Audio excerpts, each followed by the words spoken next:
চুরির অপবাদ পড়ল কুসুমের উপরে। সম্পূর্ণ ভিডিও দেখতে অবশ্যই চ্যানেলটিকে সাবস্ক্রাইব করুন। বর্তমানে কুসুম ধারাবাহিকটি একটি অন্যতম জনপ্রিয় সিরিয়াল রূপে চিহ্নিত হয়েছে। কুসুম সিরিয়ালের মুখ্য ভূমিকায় রয়েছে তনুশ্রী। তবে কুসুম ধারাবাহিকে এবার মোড় ঘোরানো পর্ব দেখা গেল। কুসুমের উপরে পড়ল চোরের অপবাদ। বাড়ির পুজোতে কুসুম লাল রঙের একটি শাড়ি পরেছিল এবং সেই শাড়িটি নিয়েই তাকে চোর অপবাদ দেওয়া হয়েছিল। আয়ুষ্মানের মা কুসুমকে বলছিল যে শাড়িটি তোমার বাবা চুরি করেছে।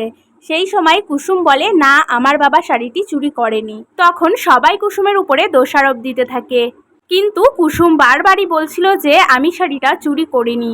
আর এভাবেই চুরির অপবাদ মেনে নিতে না পেরে কুসুম বলেই দেয় যে শাড়িটা আমাকে ছোট সাহেব দিয়েছিল। আর এই কথা শুনে সবাই অনেক অবাক হয়ে যায়। তো ভিউয়ার্স, কুসুম এবং আয়ুষ্মানের সম্পর্ক কি বিয়ে পর্যন্ত গড়াবে, সেটাই দেখার অপেক্ষায় রয়েছে দর্শক।